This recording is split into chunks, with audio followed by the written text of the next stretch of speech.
Hello friends, my name is WobbleRocket and welcome back to Enigmatica 2 Expert Mode. We've got a lot of projects today, but before we get into those, I want to show you a couple of changes that I've made to the base since the last episode. I took out the little side entrance that we had started with and built a straight little entrance right into the stairwell. Eventually what I'm going to do is probably carve off the whole front of this stairwell on the temple and replace it with a grand entrance at some point. We've got some rubber tree growing over here and we've got some sugarcane production. Let's head on inside. Got a small little workspace, mostly for blocks and all of our Tinker's tool stations.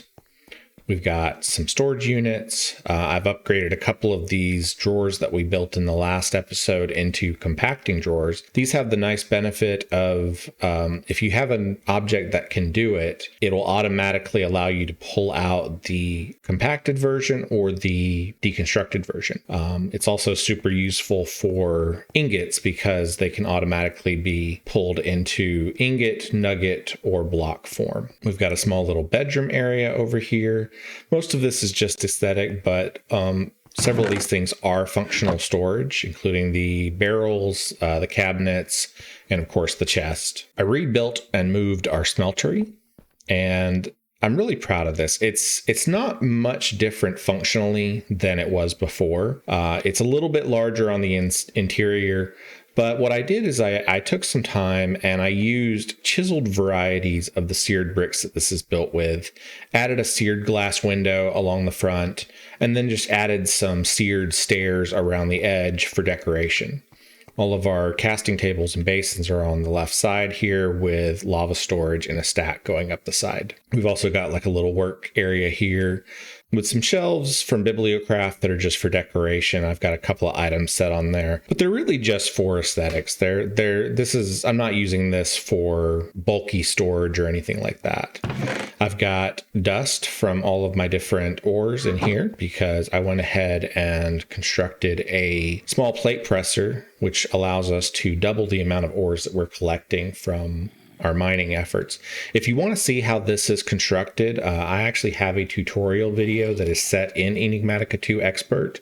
I'll put a card up on the screen right now and you can follow that link if you want to see how this is set up. Our first goals today are getting some better food production set up, getting started into IndustrialCraft, and then heading into the Nether. So our first step is getting some better food production.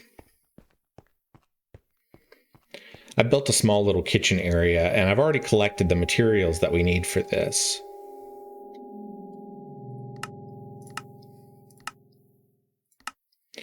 The Cooking for Blockheads quest requires us to make a cooking table, oven, fridge, kitchen counter, and a tool rack. To make the cooking table, one of the things you're going to need is Cooking for Blockheads 1, which is a recipe book that you can get by smelting any book in a furnace.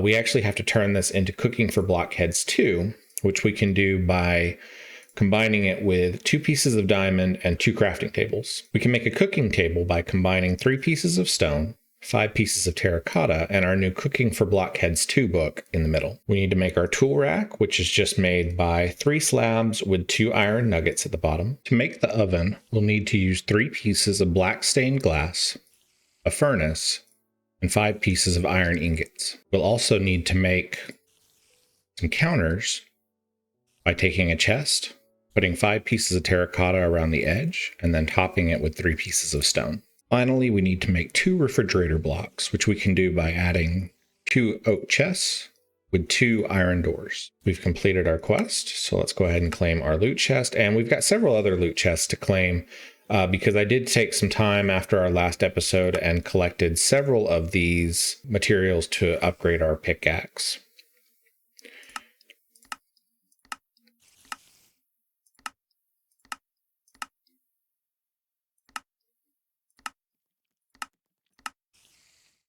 This choice is interesting, the one for the osmium ore. You have a choice between an alumite shovel head, an electrum shovel head, and a night slime shovel head.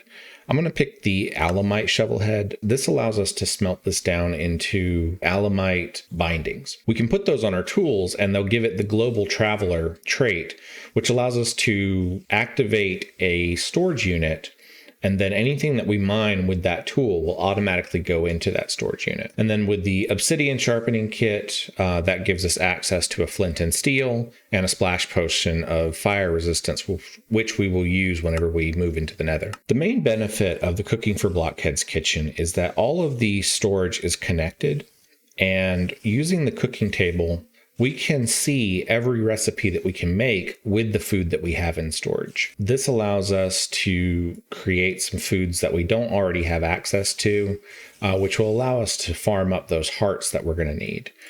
Some of these we are going to need to construct a couple of tools though. We need to make a pot, we need to make a juicer, we need to make some bakeware, skillet, and several other items. We can do most of those using clay bricks, and then I'm going to go grab a couple of those so we can get started. With some sticks and some bricks, we can make quite a few of the materials that we'll need to be able to craft different types of food. Now that we've made several cooking utensils, we can place them inside of our kitchen. As long as the tools are attached to the kitchen in some way, either sitting on top of the oven, attached to one of the tool racks, they'll automatically function whenever we go to try to create any of these recipes. So what I'm going to do is I'm going to stock up on just recipes that we haven't actually eaten yet, so that we can try to get as many hearts as we can before we head to the nether. You may be wondering how I produce some of these block details, like this little threshold that I've built right here. These are actually framed trapdoors, and in fact they are fully functional, but just by leaving them down they create this interesting border. Framed blocks come from the Blockcraftery mod, and they're very easy to make. They're just constructed with sticks that are placed in the four corners of the crafting table. These allow you to get framed blocks. All of the framed varieties, which you can see in JEI, from these framed doors all the way down to these framed pressure plates, all of these that are from the Blockcraftery mod. Whenever you place them in the world, they just look like this. But what we can do is we can then right click on them with any block that's in our inventory, and they will adopt the texture of that block. So what I did here is I created trapdoors that are framed, and then I used a chiseled variety of stone bricks to adopt that texture all the way across. I've also used it here to just add a little bit of an extra layer of materials to the to this little wall that separates the kitchen, as well as some of these vertical panels that I wanted to have on the smeltery. It's a really, really useful tool. I've used it in a bunch of different places here. These are framed fences, which I've used the yellow caution pattern from the factory block, which normally cannot be made into any sort of stairs or walls. I want to go ahead and get our nether portal set up, and I've already prepped a little area down here. That'll be a nice little space for our nether portal.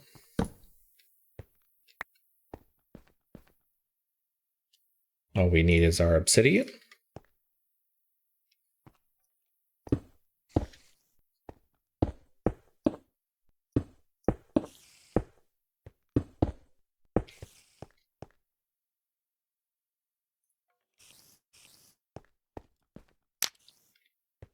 And then with our flint and steel, we have a fully functional nether portal. All right, let's hop in and see what we can get done. Hopefully we'll get lucky and we won't spawn right over a lava lake or something like that.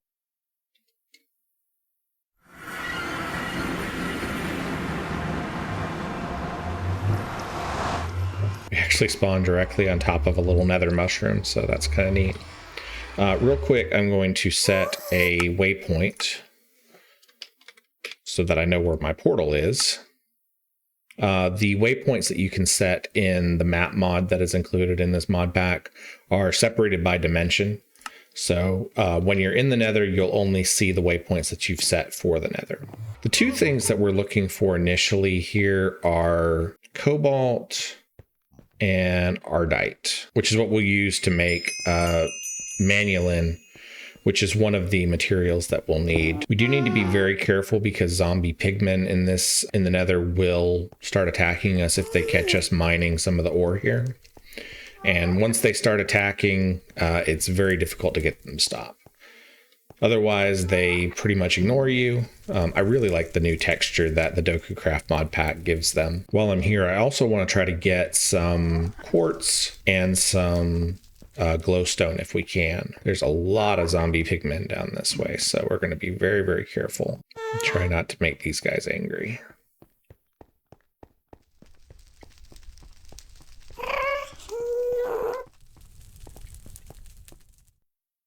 That ghast is very interested in me right now.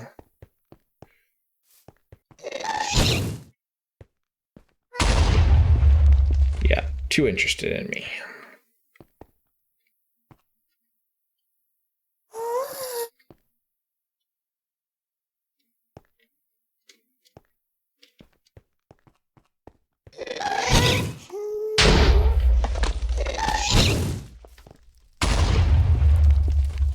There's some glowstone. All right, I'm going to take some time, get my bearings here in the Nether, see if I can collect up some glowstone, some more ore. I also want to see if I can gather some quartz while I'm out here. I found some nether quartz, and that's going to be really great for us because nether quartz can be added to our sword to increase the damage that it deals.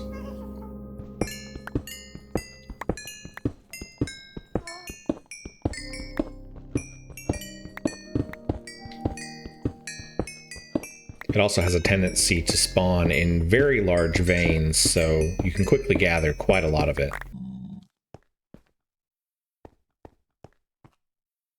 Thought for a second that this zombie pigman had detected me mining some ore. He came awfully close out of nowhere, but he doesn't seem to be too interested.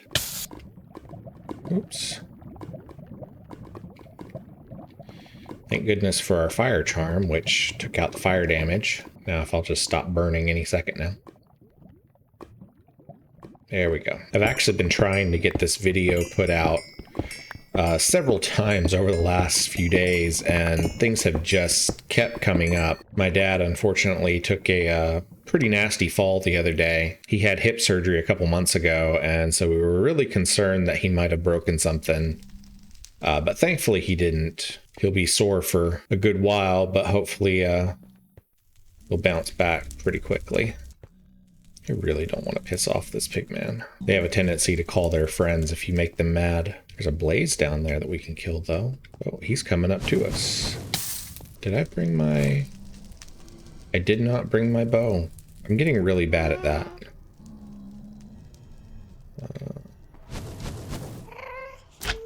Yay for slime boots. I have to admit, I kind of like the vanilla magma block better than the texture that's added in this texture pack. No pigment around, so let's grab this cobalt.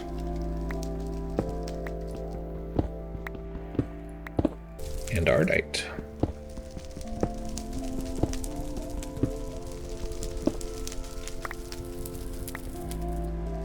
Oh, there's some wraiths. Hopefully when I fight these guys, they're not going to attract the pigmen.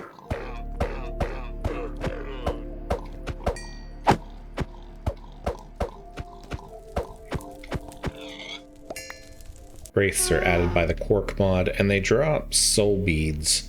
And I'm really not entirely certain what soul beads do, other than you can combine them with soul sand to make soul powder. I'm not really clear on what that does either. That ghast is around again. He's going to start shooting fireballs at me again. I'd love it if I could go ahead and locate another fortress while I'm down here. I don't know if that'll happen, but...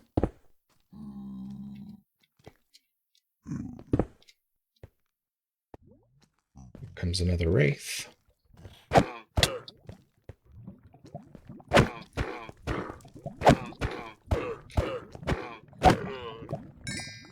These will be a lot easier to deal with once we get the quartz added to our sword. Why do I hear sheep?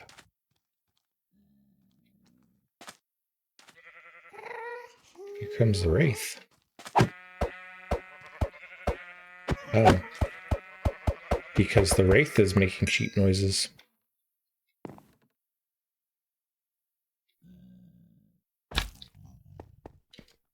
Have I mentioned that I really like slime boots? Let's build us a little bridge to get across here. And hopefully not die in the process. As long as the gas doesn't start shooting fireballs at us or we don't attract a blaze, we should be all right. There's some bone blocks down there, but they're going to be pretty difficult to get to. Those would be a great source of bone meal without having to kill a whole bunch of skeletons. I did actually find a skeleton spawner, and I've collected a couple of zombie and spider spawners, so I can make some zombie farms or some mob farms pretty quickly. There's just a couple of components that I want to grab before I do that. All right, here comes some blazes. Oh. What? I didn't realize that the fire charm would actually protect me from lava, but I guess it does until it runs out. If I can get over here quickly enough to get out of the lava. So yeah, I can't even get high enough up to do that. That's not going to work well. I'm probably going to die, and I'm probably going to lose all of my stuff. Okay, let's try something else. Pillar up.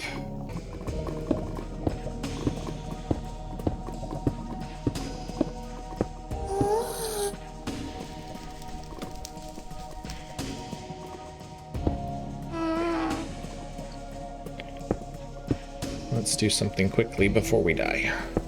Okay, well, our fire charm ran out, but thankfully I was able to put us in a spot where our grave is not going to be completely destroyed by lava. Now comes the interesting task of reclaiming our materials. Oh, this is not going to be fun. Okay, this took a lot of precarious digging and jumping, and I did not do well several times, but I finally was able to reclaim my corpse. Let's see if we can get out of here and get back to the overworld safely. Get back to our portal. Oh, it's so nice to have my slime boots back. It was a lot harder to navigate through the Nether without them. All right, let's go back to the overworld. I probably should put out that portal, but I don't have a water bucket right now, so we're just going to hope that nothing comes through and tries to kill us. It's going to make me nervous, though. I don't think that's going to actually stop anything, but we're going to turn up our little frame trapdoors and see if it helps. I want to go ahead and throw our cobalt and our ardite ore into the smeltery. All right, as soon as it's done, because these are automated into hoppers, this is actually going to pull directly into this chest. And let's go grab a piece of flint real quick. Run over here to our tool station. And we now have a Manulin reinforced stone pickaxe. So now that we have pretty much the best material that we can get at this stage in the game, we're going to actually probably upgrade our stone tools into something with a little bit more durability. I may go for cobalt or something of that variety, because we won't have any problem collecting the materials that we need now, and we can kind of get away from using stone tools. Manual and sharpening kit allows us to select our choice of rewards from Prudentium excavator head and an emerald excavator head. Prudentium is going to be the better choice in this case. I can smelt this down and I can make some Prudentium parts out of it. The Prosperous trait allows the tool to drop, in addition to the items that it's mining, prosperity shards, and these can be used in some of the mystical agriculture recipes. The next sharpening kit that we'll need is Osglow glass, and this is an alloy that requires several materials that we don't have access to yet. We do have osmium but we don't yet have a way to make refined obsidian or refined glowstone. So it'll be a little while before we can upgrade any further. We're going to go ahead and smelt down our Prudentium excavator head, along with a couple of pieces of gold so that we can make a tool binding cast as well.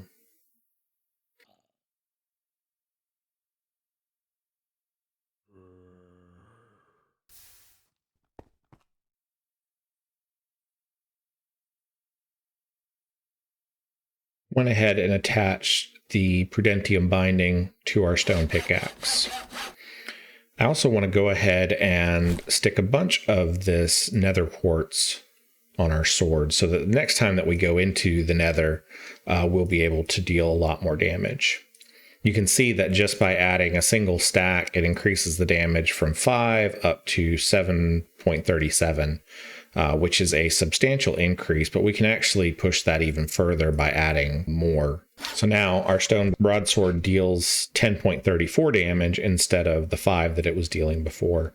So we've completely doubled the amount of attack damage that we are able to deal. I took a second off camera and looked up what the soul bead and the soul powder that it can be crafted into do. The soul bead itself, when used, gives the player the curse effect, which is really kind of a debuff.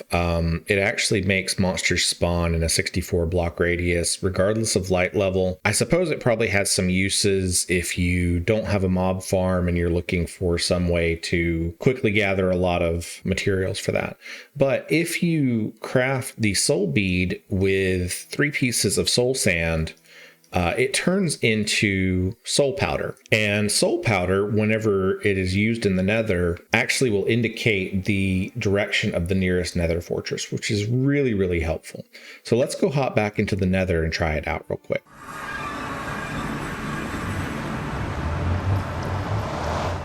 All right, back in the nether. Let's right click on our soul powder and see what happens. Okay, it looks like the nearest nether fortress is actually somewhere up that way. So we need to head northeast and upwards a bit. Let's go see what we can get in that direction. There's a blaze there real quick.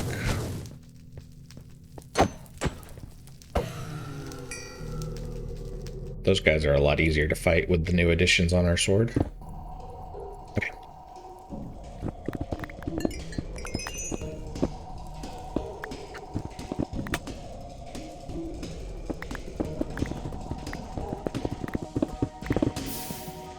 Oops.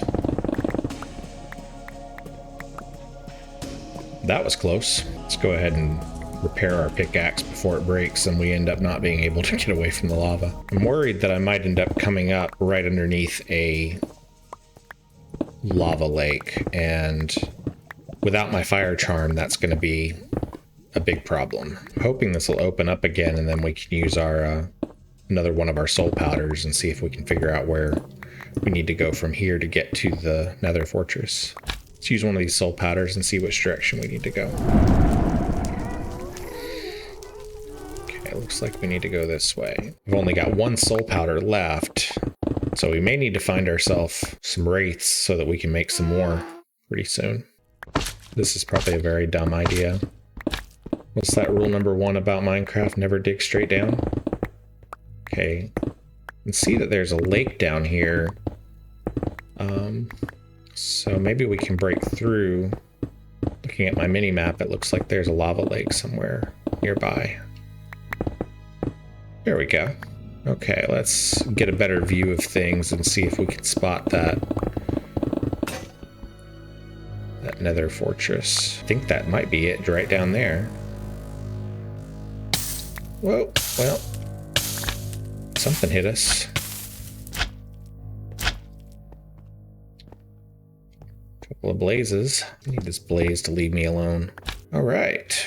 We have found ourselves into another fortress and in a pretty safe location to start with. I think I put my obsidian away, and I probably shouldn't have because I really almost wish that I had made a portal here. We're going to set a waypoint though, so that I can find my way back here again.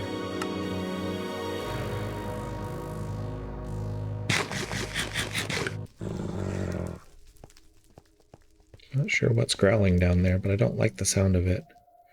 I'm almost out of sharpening kits for my pickaxe, and that's going to make this a very, very short trip.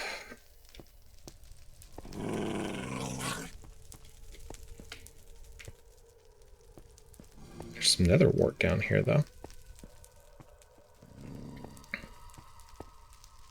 Alright, there's a chest. Let's see what we've got. Golden chest plate, bat's wing, a palace crystal, purple rune, an infinity bimetal gear, and a lava charm. That lava charm is going to be really super helpful. Let's replace our failed fire charm with it. The lava charm allows us to stand in lava for 10 seconds without taking lava damage. Increase our brightness just a bit. It's bright enough for me, but I'm not sure that you'll be able to see things properly. There's a wither skeleton. I knew I heard him around here somewhere. It's easy to get turned around in these nether fortresses. There's a couple of blazes there. Come on, come get me.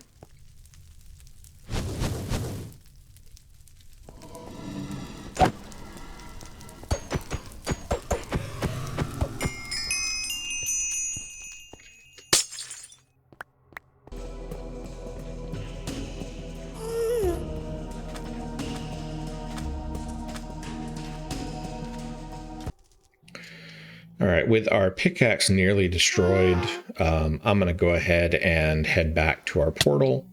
Oh, there's some wraiths. Would have been nice to find you guys earlier.